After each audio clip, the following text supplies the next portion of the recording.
You are watching the Powerhouse Effect. I'm Amy Gregory, one of eXp Realty's top recruiters and the founder of Powerhouse, a national organization of over 800 agents built specifically for the solo female agent who is done leaving money on the table.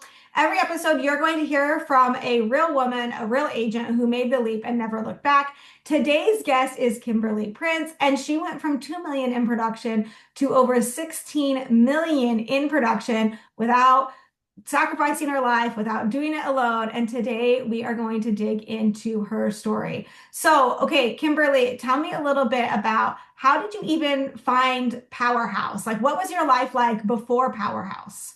Yeah, it definitely was different. So I joke that I come from like a Nepo real estate background. Like I never wanted to be a Nepo real estate baby because both my parents have been licensed since 1980. That's 10 years before I was even born. And I just saw it growing up. And I said, like most kids who see it, I was like, I never want to do that. And my parents had really great businesses, but the exposure made me feel like, I feel like I want to go my own direction. So I did that. And I thought that I would never visit real estate. But after I graduated college, my dad was like, you know what? You should just get your license just in case. And we think you'd be really good at it. So I got my license and then decided to open up our brick and mortar businesses, partnering with my parents. That was Nectar Juice Bar. We had two locations. And in order to buy into those businesses, because I was in my mid 20s, I didn't have two dimes to rub together at the time. I sold real estate with my dad and for like 6 to 8 months. And I actually hated it.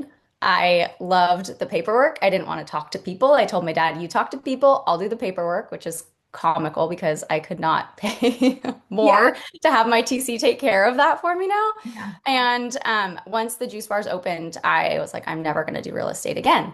Well, Mhm. fast forward 6 years, COVID hit, and I needed to make a decision to keep our employees paid without taking a pay cut from the business. So I got back into real estate. I joined a team, a very traditional 50-50 split team at a boutique brokerage, and realized, wait, I can work just as hard to sell a house as a smoothie. And a smoothie is like $10, and people are complaining about that because that's astronomical, but there's still no margin on it. And people are yelling at me over carrots and cucumbers, or I could sell a home and actually enjoy it and not get yelled at every single day. So I decided to sell those businesses. It took 2 years to do it and then got it into real estate. At that time, I realized the team structure was not for me. It wasn't making sense. It wasn't mathing.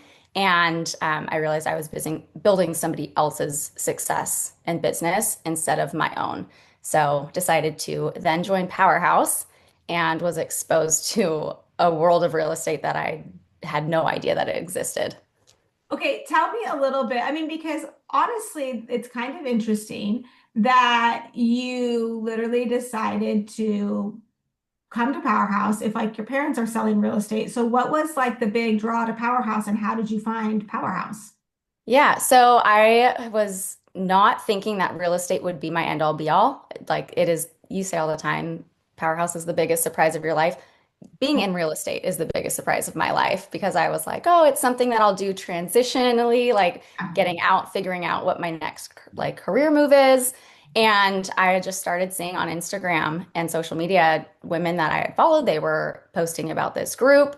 Actually, not even real estate related. I know that some girls that I went to high school, they have become like influencers, and you met them along the way through Susie School and all those things. Yeah. And you just kind of kept coming up. And I was like, okay, I'm really not liking the team model. Let's see what else is out there. And Well, on a so, 50-50 split, like you're leaving a lot on the table. right, it, Yeah. it made no But were sense. you buying leads from them? No, they were my own leads. Your own deals on a Yeah. 50 And I split? just didn't know better. I thought for me, it was like, oh, the shiny brokerage, they, have all these accolades and they have the branding behind it. And it did serve its purpose because they really did a great job at branding and showing me how to build that in a community. Yeah. But for me, as a business model, coming from a business where I really was just killing myself, working nonstop, and Mhm. I felt like I was building, again, somebody else's brand, Nectar, over something that would benefit me. I realized light bulb went off. I'm doing the same thing again. I can't do that. And I need to go build for me. And this room is what allowed me to Yeah, do that. tell me like what's the thing you get from Powerhouse that you couldn't really get anywhere else? Because it's not like you don't have real estate resources. Your parents have sold real estate. So what's the thing Yeah. you get from Powerhouse that you couldn't get elsewhere? Yeah. So for me, not only the proximity of watching other women and men Mhm. building these big, successful, robust businesses, but for me, it was the confidence that this room gave me because I came in thinking big, successful businesses in real estate are for everyone else. They're not for me. It was just never on my bingo card that that's what my life would look like. And so I thought, okay, like that's success is for them and that's for them. Being in this room, I watched woman after woman start building these things and in a pretty quick timeline. That is not normal. In this room, it feels so normal because we see it time and time again, but it's not normal. Well, it's It interesting blow that you your have mind. that perspective because you've sat at other real estate tables. Yes. So you come into Powerhouse kind of doing 2 million in production. It's kind of a side, thing, and then we're going to make it the real thing. So how did your business grow from there? How did your production grow? Yeah. So I was a sponge in the beginning. I just watched. I like sat in the corner and I was like, what are they doing? I really like what they have. So I absorbed as much as I could. And then I don't know when the switch flipped for me, but at some point I just had the confidence of, well, everybody else is doing this. And Mhm. while they're special in their own way, like not that many people can be especially talented at building real estate businesses. So I just decided I'm going to be confident that that's for me. And as soon as I had that confidence and just started acting like it was already mine, is Mhm. when that took place. So, being surrounded by women who were doing it, I learned real quick why would I go showcase homes at a price point that I didn't want to be in? So, Mhm. I just kind of skipped that altogether and said, I'm not going to build it from the ground up. I'm going to start here Yeah. and you started using social media and a lot of that thanks to watching you and other agents in this room doing it and Mhm. I just showcased the luxury real estate and So the point being is like, and this is a hot topic, and people have a lot of feelings about this, but we're just going to say the quiet part out loud. yeah, What Kimberly's actually saying is you skipped an entry level price point and you jumped to a more luxury price point. And I think one of the things agents, I don't know why agents feel this way, but they think, oh, I need to start at a $300,000 price point and then go to 500 and then 800 and then a million and then a million and a half. And it's like, well, you can just start at a million. And the work involved in selling a $500,000 house versus $1 million house is the same, but the paycheck is fundamentally better. And I would also say that the clientele is better at a 100%. higher price point because typically if you have $1 million asset to sell, your job over here pays you well. Yeah. And you don't want the you don't want to carry the risk or liability inside a transaction. And so you actually tend to value your agent more. Has that been your experience? 100%. I have said from the beginning, I've been so blessed with the clientele that I have because they are truly my people through and through. And most of them do find me through social media. So they already know exactly what they're getting from me. But the thing with that is that you attract like-minded people. And it just is this really cohesive just bond that we have. Like we're Okay. friends from the beginning. Let me ask you this. Let's give people actual training on this because they're like, Yeah. oh, that sounds nice. Good for Kimberly that she skipped the entry level price point. And it's not to say that you don't do entry level deals. Like But I'm not, of course, I sometimes do. people get their And pants it's a on the reminder wall though. of like, oh my gosh, that's not what we're saying. But we're saying No. like you built your social media to attract a certain clientele. So like, how does someone skip that step and just jump to a luxury price point? How did you actually do that? Yeah, I made a very conscious decision of what I would be exposing my viewers to. So, did I go walk homes that were maybe, four or 500,000, which here in Northern California, that's entry level? Of course I did. But I just made a choice that I'm not going to be posting that and marketing that property. Although the first time home buyer is a huge market for us, I just decided, nope, I don't want to do that. So I only exposed my viewers to a Yep. higher price point. So they started associating me with that. And in the beginning, I really struggled because I was like, who do I think I am to be doing this? Like I had so much imposter syndrome. But if you get into real estate, you start doing enough deals, you realize that, Well, if they listen, can do it, you can too. if you haven't had an identity crisis yet, one's right around the corner. Like let's be honest, Absolutely. right? Like we've all been there, we've all done it's Yeah. normal. Um, but the other thing too is I think what you're saying here is you made a business decision and you Mhm. started treating your business like a business. And it's like, listen, Walmart and Gucci both make a lot of money, but they serve a different clientele, and that's okay. Yeah. And it was a branding decision for me. And that's how I really package it is what is my brand? What am I showcasing? And I just make a decision every time I'm on social media. I'm talking to the same buyer over and over and over again. And Yes, I that's love worked for me. repetition. That repetition Yeah. works. And Uh, again, I'm not special. Like it's not a recipe that just works for me. It just, I was willing to do the work and the consistency that led to it. And I think the consistency piece is the piece that people miss. falls apart. Yeah, for people. Yeah, for sure. Yeah. What do you say? I mean, because your production, you kind of doubled your business year over year, which again is Mhm. not normal, especially in this market. I don't think people realize like 2024 and 2025, we saw the fewest amount of closed transactions that we've seen for 35 years. Mhm. So it's a rough market. And if you're doubling your business, that means you're taking like considerable market share. Um, because it's the quote unquote down market. Yeah.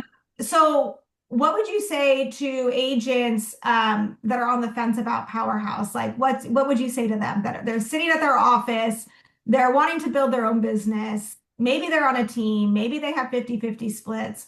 What would you say to them? You don't know what you don't know yet. And exposing yourself to people who have done it and who are consistently doing it is the best thing that you can do. And I know how intimate of a decision it is to make that change in brokerage. I've done it. I mean, I went from telling my dad, hey, I'm not going to work with you when I get back into real estate. Like, I have done it. I have made the choice to go into the room that makes the most sense for me. But you just have to be willing to go learn what you haven't been exposed to yet and be open to it just changing your life on best case scenario. And if, I always tell people if it's not for you, if you get in there and it's not for you, okay, Okay, right. leave. Like, And yeah, then so that's fine. tell me about that conversation with your dad and like what's his take on it now? Because Oh, I think it's fun. I have a dad that is great inside my business too. yeah. Oh my gosh, What's his I'm so lucky. I'm blessed with like the greatest dad and most supportive dad you could ever get. And he really is just so supportive and we have conversations all the time. He's like, "You're doing what? You're doing how are you meeting people?" And like I don't understand how it works from you posting something online to then going and showing them a home. Yeah. So he's very intrigued by it. He's also the first to tell me that he's really proud and Yeah. tells me that all the time. But yeah, it blows his mind that you can build a real estate business in the way that we have. And he's very quick to remind me, like, there used to be a book, I forget what it was called, but had all the listings in it before MLS. Yeah. Yeah. And then Mhm. I mean, it was before MapQuest even when they had to go figure out how to get to the home. So it definitely blows his mind, but he is so supportive and it's just kind of fun to talk about How what it's I changed. built and Yeah. yeah, exactly. So your main lead source is what? It is social media. It is now also referral based. So I would say we're pretty even now. But social media still blows my mind every single day. Like I've been consistent for 3 years with it. And so I think that's the piece that a lot of agents can look at and say, like, well, why not me? It hasn't been overnight. It's been 3 years.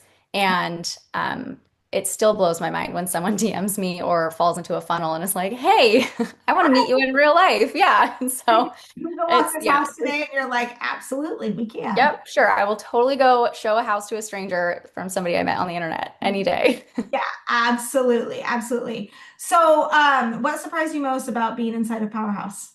What's been the biggest surprise? The support, there's a lot of surprises that came from. I mean, me just even liking real estate, I think has been the biggest one.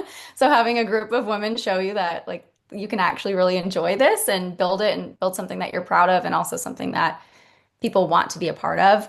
But for me, it's been the support, the collaboration, and knowing that no matter what comes up in a transaction, because something's always going to come up. And a lot of times it's something new. I have, a Rolodex of people I can call on across the nation who have experienced it or are an expert in that area. And it does not matter what the situation is, I can find an expert in that area to talk me off that ledge because there's plenty of ledges to be talked off of. I feel like there really should be like a real estate emotional support group for agents I because, think this is it, though. I think that is one of the best things. right? Because, like, from a compliance and fiduciary responsibility, you can't discuss your deals with anyone, right? Right. So it's nice to be in this room where other women are carrying the same weight of transactions and deals. And you can say, like, okay, I've got a seller. Here's what the inspection's looking like, or something crazy is going on in the deal. Yeah. And it is phenomenal to have 25 women who also live and breathe that business say, oh, I've done this before, and they can just say, they can plug the gap for you or bridge the gap for you. And they can prepare you for what's to come too, so that Yeah. if it's not going to be an easy road, they can prepare you for that so that you can handle it better. And I've had a lot of those conversations too, like buckle up, just get ready for it. And you're like, okay, here we go. I love it. I love it. Okay. Any regrets in joining Powerhouse? The only regret is that I didn't do it sooner and I kept my juice bars as long as I did. It's the only regret. The juice bar era. I remember that era. I remember meeting you early on and being like, this is wild. I remember sitting with, there was a group of us in San Diego Mhm. at a conference, and that's a whole other conversation of that experience at that conference, which is good and bad and just so eye-opening for me. But I remember sitting there, it was the day before my second nectar was closing, and my mom texted me and she was like it's done. And I just remember crying, and you were at a dinner table and you're like, are you crying? I'm like, yeah. You're like, it's so good. So that's what Powerhouse is. I love that Let's version of me go. when you're in the depths of despair. And I'm like, Kimberly, this is all happening for a reason. It's going to be great. Just trust the process, Yeah. And at Don't that point, I worry. didn't believe that the successful real estate business was for me. Like it took a Yeah. while for me to believe that. So I was in a stage of like fear of what am I going to do for income? Who am I? I did have an identity crisis. I just had it early on before Yeah. I was full time. But I remember Well, that very clearly. and I think that's fair. And I think honestly, but I think that's one of the things that's so fun about Powerhouse is you couldn't see your ability to be successful in real estate, but we all could see it. Yes. And I think that happens a lot inside of Powerhouse where agents are coming in. It might be a career shift. It might be like a middle motherhood, like, okay, I'm going to jump into building something now. Right. And you have this identity shift. And I think this room is really good at being like, oh, we know you can't see it right now, but we can see it for you. And we're going to keep pointing you in the right direction, and help you figure that out. And I feel like one, that happened for you, but now you're so good at doing that for the agents coming behind you. And I think that's the domino effect of Powerhouse that has been remarkable to watch unfold.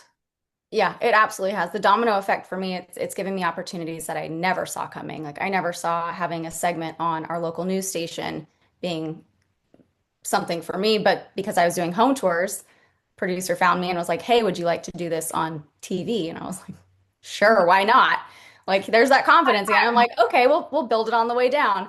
But also a final note of something that I think I do have a different perspective on in Powerhouse is I am a solo female agent who does not have a family yet. Mhm. And in the beginning, I felt, and this was strictly on me, not anybody else is doing, but because I was kid free, that everyone else was building these businesses with babies on their hips. I felt almost like a black sheep because I'm like, I don't have that experience. Like, I don't have that. But I will say, watching so many women do that and wanting to be in that stage of life, it's allowed me to set up my business in a way that when that is my time, Mhm. I already have experienced it by watching so many women Mhm. doing it in real time that I feel so prepared, so confident that I can do it and then I'm setting it up for that. And that for me is the whole reason behind why I work so hard. Like it Right? really is. A hundred Yeah. percent. Well, and we've had a lot of, I want to say girls, it's really women, but like I'm old comparatively. So, but we've had we've had a lot of women, shift from not having kids to having their first baby inside of Powerhouse. Yeah. And it is a really sacred thing to watch and be a part of and walk alongside them as they navigate like building a business. And like then and we talk about these identity crises, right? Because there's two versions, right? There's the mom that already has kids that decides she wants to build a career and she has an identity crisis, but the career woman who then wants to shift into motherhood also has an identity Yeah. crisis, right? And it And I happens have a both. playbook of how to do it. Yes. Because Yeah. I've seen so many of you do it. So that's not a fear of mine Yeah. that I'm like, okay, when it is my time, like I have the support I need to do that. And it will 100%, it can 100% be done. Kimberly, thank you so much for being with us today. This is Kimberly Prince, and if her story sounds familiar, that's because it probably is. And this is what happens inside of Powerhouse. If you're a solo female agent doing 3 to 5 million in production and you've been wondering if there's a better way to build, we pinky promise you that there is. Come and find out what Powerhouse can do for you. All of the links are below in the show notes. If this episode hits home, share it with one agent who needs to hear it. That's how we grow this community. I'm Amy Gregory, and we will see you next week.